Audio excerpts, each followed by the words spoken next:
All right, let's begin. Greetings, everyone, wherever you may be in New York City or around the world. My name is Michael Shank. I'm up here in Vermont. I live on a rescue farm, animal rescue farm up here in Vermont, and I am teaching the Sustainable Development course this spring at NYU's CGA. I've taught this course since 2016. I love teaching this course, and I'm going to give you an overview of what it's all about, what the course is all about, and then I'm going to deep dive into one segment of the course, one section of the course, so you can get a sense of how I think about these issues and what I'm going to talk about in the spring. Just a little personal note, this is me with my rescued animals. If you're ever up in Vermont and want to come see my horses or cows or pigs or sheep, dogs, goats, ducks, feel free to swing on by. Happy to show you the animals. They keep me sane in this COVID crazy year. So I just wanted to start with a little personal note. That's me, unsuited. All right, so I orient the class around the Sustainable Development Goals. My previous job was with the UN Sustainable Development Solutions Network. Long name, but they were built by Ban Ki-moon. That organization was built by Ban Ki-moon and Jeff Sachs to surround sound the rollout of the SDGs, the Sustainable Development Goals. We were working with the SDG advocates, which included Forrest Whitaker and Shakira, to tell the story of the SDGs, why they're important, what they are, and what they're focused on. And that was my job for many years, working closely with the UN on these, which you see here. And so the course in the spring on sustainable development is oriented around these. We kind of tick through most of these and do quick deep dives on these topics. For the purpose of our conversation today, I'm going to do a deep dive on cities, sustainable cities. That is my current day job. So my previous day job was working with the UN on these SDGs. My current day job I'll explain shortly, but we'll deep dive today in our 20, 30 minutes together on cities primarily. One of the books that I require for reading in my class is The Agile City. If you've not read it, I highly recommend it. The reason why I have it here is because when I think about sustainability, social sustainability, economic sustainability, environmental sustainability, it's really about building resilience, and especially with cities, and I'll talk why shortly, but resilience and adaptability and agility to respond to political shocks, natural shocks, economic shocks, whatever the shock may be to the system. The more agile, the more adaptable, the more resilient you are, you personally, or your city is, or your community is, the better you'll be able to survive whatever that shock is, whether it's a health shock like the pandemic, whether it's a climate shock like a hurricane, or whether it's an economic shock that tend to follow those previous shocks that I just mentioned. So the more agile we can be, the more adaptable we can be, the more resilient we can be, the more survivable we will be going into a more uncertain future with extreme weather. And just a quick note on that, in Vermont, it was 61 degrees today, Fahrenheit, which is too high for Vermont in December. So this is an appropriate time to talk about extreme weather and warming climates. Why cities? Why focus on cities? For my day job, but as part of the UN SDG agenda and the Sustainable Development course, well, it's the majority of the world's population currently and will continue to be far into the future. 2050 has some estimates that 70% of the world's population will be in cities. Right now, it's about 55%. Now, with COVID, that may change those migration numbers, but that's where the majority of the population is. It's also where the majority of the world's energy use is. It's also where the majority of the world's emissions are, and it's the majority of where the climate impacts are most readily seen, witnessed. This is New York, obviously, after Hurricane Superstorm Sandy. And cities, especially coastal cities, are seeing climate impacts now and will continue to see more extreme climate impacts going into the future. So that's why in my day job, we're focusing on cities. This is my organization. Up to the left, you see the logo Carbon Neutral Cities Alliance. We represent a small vanguard of cities globally that have committed to the most ambitious targets to reduce emissions, to transition to renewable energy. And feel free to check us out, carbonneutralcities.org. I'm not going to talk a lot about the organization, but these cities are responding to all those impacts I talked about earlier, all that energy use I talked about earlier, all that emissions use I talked about earlier. And they're doing so in the following ways. These technical solutions, there's a report on our website that I helped write. I'm not going to assign it. It's not part of the class. I'll refer to it. Feel free to read it. It's a deep read, deep dive. But we know the solutions. I'm just going to identify some. You can see them here. capturing carbon through nature-based solutions. Well, that's like using soil to capture carbon. Adopting zero emission standards for buildings. Vancouver's doing that. Other cities are doing that. Increasingly, New York is thinking about doing this. Building electric vehicle charging infrastructure all across this country and all around the world so that EVs are the future, and they're happening now because people can navigate quickly because we've set up a charging infrastructure that allows for easy movement and mobility. See the one in the middle, that's San Francisco. They keep 85% of all waste from ever ending up in the landfill because they do such a good job of making sure that it's composted, the stuff that can be composted, recycled, the stuff that can be recycled, etc. And on the right, electrifying buildings, heating and cooling systems. This is what New York City wants to do. It's got a lot of buildings, 1 million buildings. And to get them off gas and oil, this is what they're going to have to do. That's a big job. A couple more solutions that we know that our cities are focused on, these game changers that my organization is focused on. Car-free, low-emission vehicle zones. New York City is doing this. They're setting up a congestion pricing. You may have heard about it. So more and more cities are doing this, either car-free zones, low-emission zones, etc. You see the thing in the middle, empowering local producers of renewable electricity. I have 52 panels, solar panels in my yard. I'm a local producer, but really empowering a decentralized grid. And on the right, this is what Oslo is doing, setting a climate budget so that all departments of a city have a basically they have a carbon budget. So whether it's Department of Transportation or Department of Health, whatever the department, you've got a carbon budget, and anything you do has to stay within that carbon budget. So our cities know the solutions, and I've left some of this blank because they're continuing to be vanguards in game change and frontier the future of ambitious decarbonization in cities. Big focus on equity happening right now too. So we know the solutions, but here's the problem, and this is what my class will focus on. We frankly don't need as much energy spent, and what I would want to work with you as students on is less in the deep dive on the technical, because yes, we do need more R&D, research and development. Yes, we do need more innovation, especially when it comes to batteries, storage of that, renewable electricity. And yes, there will always be space for innovation, but what our cities are realizing, they have the game changers. I just mentioned a bunch to you in the previous slides. They know how to change the game in their city and decarbonize their city. They know how to do it. But the problem is building the public will and the political will to do it. And so they are moving quickly into behavior change theory. And I spent a lot of time with my cities on the following slide, like how do we motivate behavior change? How do we build the public and political will so that those decarbonization agendas, those policies, those technical solutions actually work because the public's behind it and the policymakers are behind it and the private philanthropists are behind it too. So our cities are thinking more and more about, okay, well, if we're going to reach out to our audience, whether it's the public, whether it's policymakers, whether it's private sector, we have to be cognizant of all these things that could get in the way of behavior change. So all these images you see here are the things that get in the way of behavior change. And I just want to tick through a few of the ways our cities are countering these obstacles. Choice overload is one of them, for example. New York City developed a single website, a singular website focused on bringing a reusable container rather than single-use plastics like a water bottle.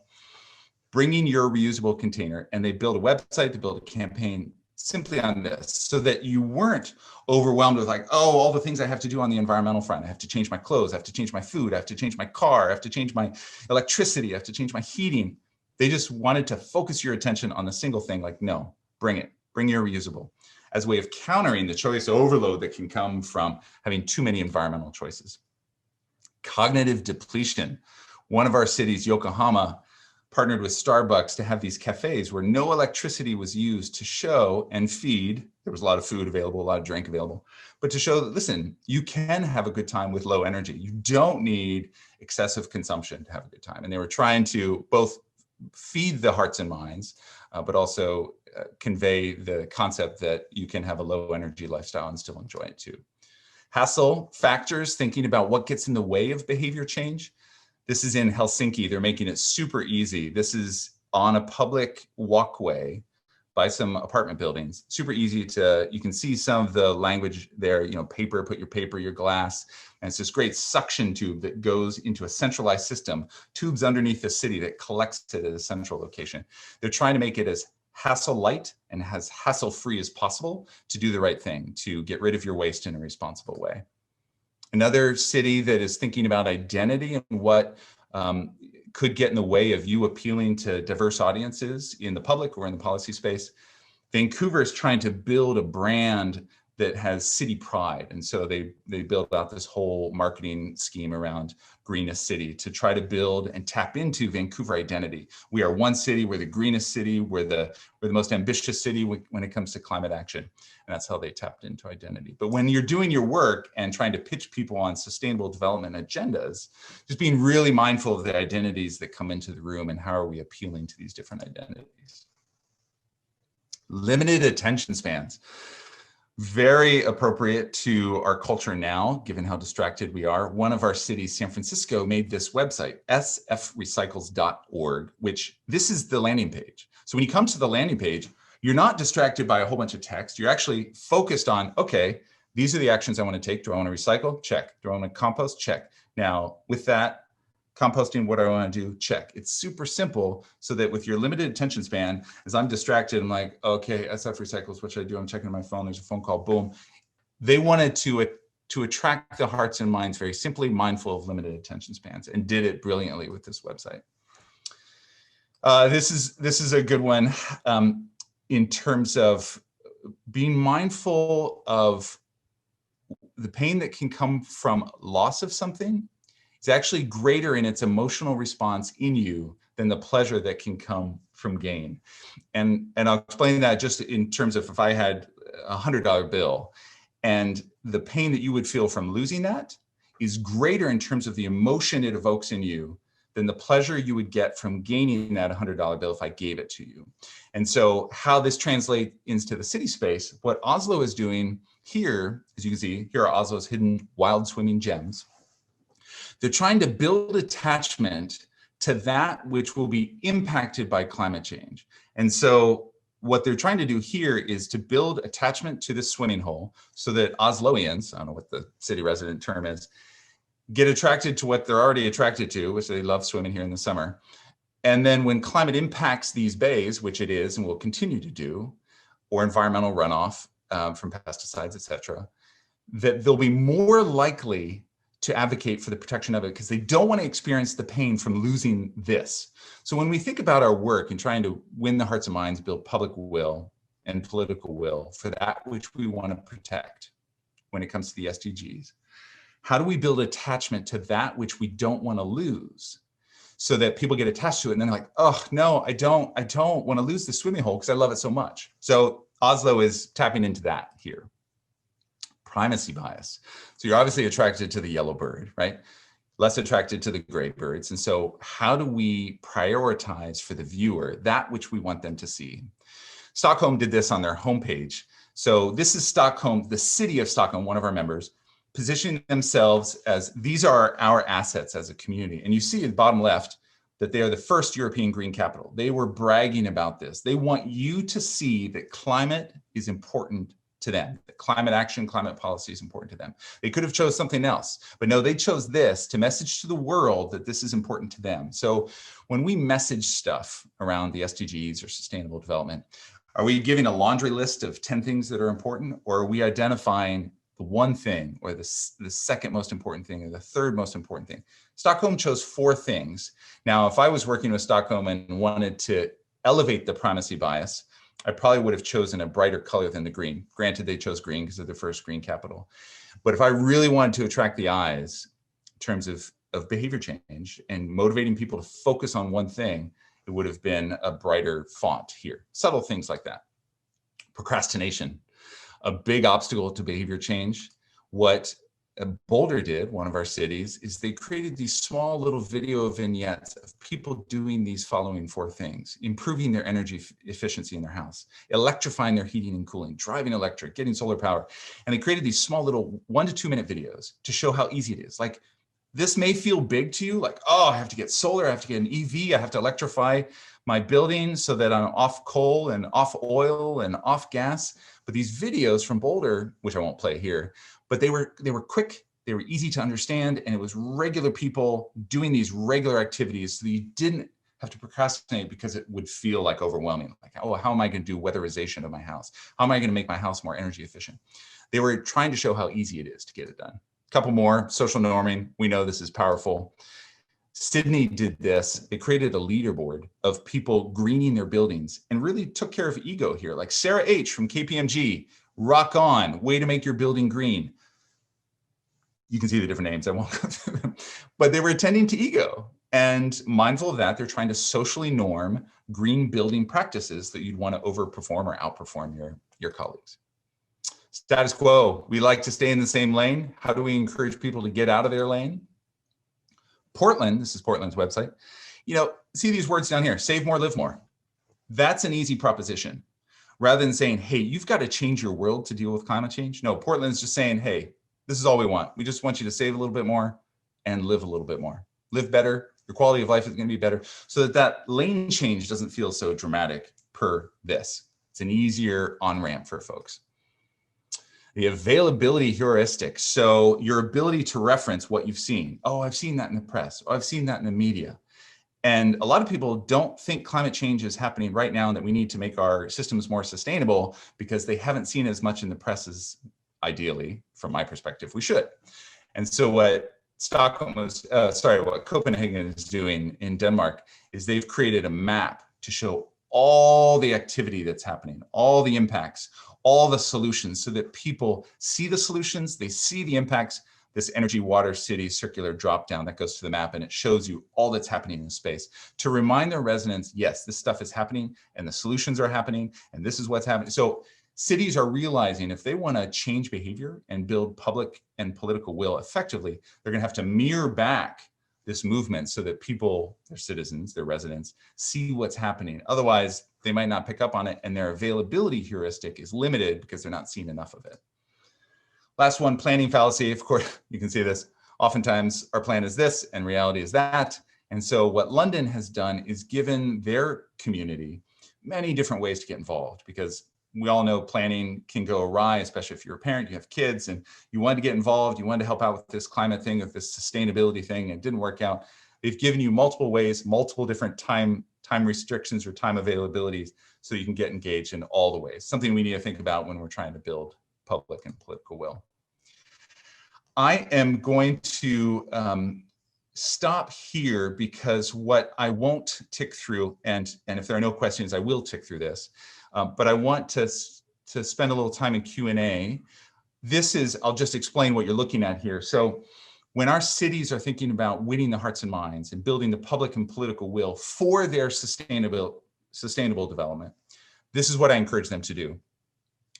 And I'm raising all this as a lesson within a lesson, in that if you take my class, yes, you will get deep dives, good reads, good literature, good lit review, good research on all the elements of sustainable development. And I could go back to the SDG slide just so you see that. But we cover water, we cover energy, we cover the whole gamut. Cities, definitely, climate, yes, but also things like conflict. So we do deep dives on all the elements of the SDGs. And yes, I want to see solutions, but I also want to see how you're going to win the hearts and minds, how we're going to move the public and political will so we get this done, because we know what the solutions are, as I mentioned earlier. And now we just need to move the people, the policymakers, the public, the press, the private sector in this direction. And so a lot of my coaching of cities now is in how to build campaigns to do that. But let's jump into this. I'm going to stop my share so I can, well, maybe I'll keep the share up. Let's check out chat. Chrissy's saying, please feel free to start asking questions through Q&A now.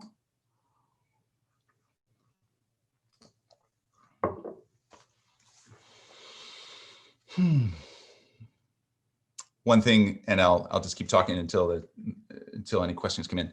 One thing that I really like about sustainable development is that there's so many intersecting issues. And so you could connect the dots between gender equality, education, and climate very quickly. And that's often what I'm interested in the class. What are the intersections? How are you connecting the dots? A lot of people look at the SDGs and think they're siloed, and oftentimes they're treated in silos because a lot of the funding mechanisms, a lot of the advocacy orgs have, in fact, siloed themselves. And so some of our work is to build the nexus between. Okay, 2 questions come through. 3 questions, bottom of my share screen. For some reason I am, oh, there they are, there they are. All right. 2 questions. Wondering if there are any dynamic out-of-the-box sessions that you'll be creating for students using art, breakout sessions, bringing speakers, etc. Okay, let me deal with that very quickly. So yes, and if I send you my syllabus, sorry for the tongue twister, you'll see this as well. I try to bring in guest speakers for every session if I can from my professional networks. It'll be easier this spring because we'll be remote. It'll be a little bit easier for me to tap my collegial network nationwide. So yes, bringing speakers. Funny you ask about art. If you Google strategic arts-based peace building or art activism and my name, you'll see some of the publications I've written on that. I am very supportive of creative ways of expression and happy to, I haven't incorporated art traditionally, definitely media, into the space. Happy to build some curriculum out of that as well. Another question, you talked briefly about identity, but as the topic of social justice, inclusion, and racial justice, something we all experience in this country, which our institution, NYU, students, administrators, faculty will benefit to be exposed, talk, and analyze. Wondering if you'll be applying using these concepts, how they relate to sustainability. Yes, these are great questions. And if you remember the slide where I talked about my cities centering people and equity, our cities, thankfully and rightfully, because of all the reasons mentioned in this question, are prioritizing equity. And so it's coming up a lot in work, this prioritization, sorry, I should slow down. I'm just trying to get through all these questions. This prioritization of equity, racial equity, climate equity in the city space is now a priority for our cities, which is great. It's a priority for me as well. And certainly in my role as a white male in America with privilege, I am very cognizant of what that means and how I need to get out of the way for a lot of these conversations to happen and how I can best facilitate them. So yes, it will come up in all of the subject areas because it has to, and it will inherently. What will the assignments look like? What are the subdivisions of weeks like? So each week is a different issue. And I try to get students writing and presenting as much as possible. Part of this course is also training in written and oral communication. So I am interested in writing that improves your ability to articulate the problem and propose a solution. I'm not interested ever, I've never been interested in writing that sits on a shelf or that is not useful to society. So you will see a lot of my assignments, all my assignments, are intended to be useful to yourself as a learning process, but also useful to society. So anything you write or anything you present will all be about training for professional development and for your role as a change maker in the world. COVID implications on the SDGs. Absolutely. That was another question. Will the course consider COVID implications on the SDGs? Yes. So a lot of the required reading in the books obviously are dated now because they weren't published in 2020. But what I do every week is provide current reads, shorter current reads in the press, usually, to balance any book or publication or research. So I try to keep it current with current news that we can discuss as a class too. COVID has had, there's a question, which effect will COVID have on sustainable development of cities? So a lot of city climate budgets and sustainability budgets and environmental budgets have been cut because of COVID economic implications on cities. So we're seeing a lot of our staff in cities downsized or seconded or redeployed to deal with COVID. And it's a huge problem in that these budgets have been significantly undermined. And so the climate agenda has been slowed substantially because of that. How can we, I'm just going through some more questions here. How can we encourage less developed countries with major social struggles on the ideas of sustainable cities, how to sell the idea to governments? Great question. So as cities with more resources, some of the cities in the north make the transitions and make the market more affordable. And when I say market, I'm talking about renewable electricity, I'm talking about EV infrastructure, I'm talking about all the things that come with that transition.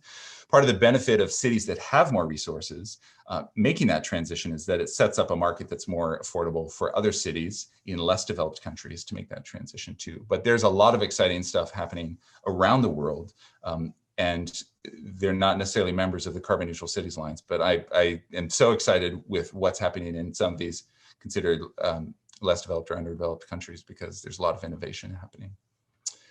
Have we seen any significant sustainable development efforts in cities from developing countries? Also, how can we begin implementing more of these efforts in such areas? That is the question. How can we? Yes. And how do we make this transformation quickly? Because as you know, or as you may know, we have to have emissions by 2030. That's one goal if we want to save our planet. And of course, we've got to eradicate poverty and make sure everyone has food security. And so how do we do this is what this class is about. And how do we build the public and political will to get it done? Because again, you look at the SDGs and all the indicators and the roadmap, and it's clear. The solutions are clear. We know what the solutions are. Now it's just shifting the market, getting the public on board, getting press on board, getting policymakers on board, getting private sector on board. Hey, Delane, good to see you. Oh, sorry, probably shouldn't have mentioned the name, but sorry, old friend and student. How can cities support emerging technologies that are still at the pilot or bench scale, which are currently capital strapped because traditional finance mechanisms don't necessarily know how to support these new technologies, innovations? Great question. So one of my partnerships, I consulted the UN this past year, the Financing for Sustainable Development Office. Some of you have met Naveed Hanif, who's the director there. I think I've brought him into a previous class. And that is the burning question for the UN in terms of financing this. So 30 big banks and investors stepped up in the last year to say, we need to double down on making this capital available for cities to make these transitions. And hopefully that sent the message, the signal to other investors in other parts of the world and other markets that we need to double down on this. There was news just in the last 24 hours that a couple big banks aren't going to fund fossil fuel exploration in the Arctic, which the current administration in the US was going to do, and these banks said, no, we're not going to do this. So you're seeing investors starting to make shifts. I know the UN and Naveed Hanif would say that we need to fast track this investment, and he would want those 30 investors who comprise the Global Alliance of Sustainable Investors, Global Alliance of Investors in Sustainable Development. I forget what the acronym is, GISD. He would want them to work even more efficiently and expeditiously to get this done. A couple more questions. So the question that came in is very long, so I'm gonna skip it and hopefully get to it later. How do you suggest cities in the US tackle these sustainable issues with a high population of poor and immigrant residents whose main concern may not be sustainable energies? Great question. So I've encouraged my cities to not package this work through a climate lens or a normative lens or an ethical lens. Previous students who are on this call would have heard this from me too, but not to say, hey, we should make this transition, whatever the game changer is per my previous slides, because it's the right thing to do, or it's the moral thing to do, or for 7 generations from now, when people can't eat or can't pay their rent or don't have heat in their home, frankly and understandably, if I was in that same position, you're not going to be thinking about 7 generations from now, or you're not going to be thinking about the climate or doing something for the planet because your family is first and foremost. And so our cities are, especially because of COVID, repositioning their whole framing and trying to find ways to attend to basic human needs, because a lot of the transition does attend to basic human needs. Like if we have cleaner energy and cleaner fuels and more sustainable streets and pedestrians, people are going to live better lives. And if our food systems are healthier, people are going to live better lives. So the transition actually sets up healthier living, better quality of life for people. But the people positioning that, the cities positioning that cell, often do it for reasons that don't appeal to people who are really struggling or who are really poor, as that question attends. Does the course cover intersections of sustainable development, climate change, immigration, displacement? Yes. So I also taught a course on climate security where I get into climate migration and climate refugees.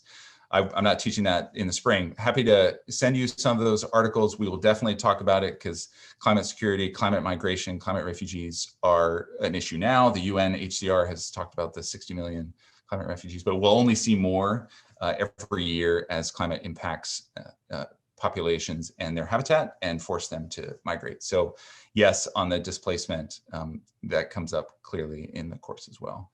All right, let me see if I can get to the last one. But do you have good practices already implemented in countries, example Latin America, where the culture, people, or governments simply don't have sustainable development in their short-term plans or way of living? Yeah, so how to change their culture or people, governments when plans just aren't even in the agenda. Do you have good practices? It's tough because, take a city, and you said Latin America here, take a city in country X and they don't have any plans whatsoever. Although actually I'll counter as I'm thinking, every continent does have examples. So if I was assigned with the task of how are you going to work with city X and country Y on getting sustainable development plans in their agenda, I would research their neighbors, country neighbors and city neighbors to see who is doing it elsewhere, because I know someone is. And on every continent, there are good examples. We just have to find them. And some have been written about, some haven't. And maybe it's up to you to write about them for the course, who knows?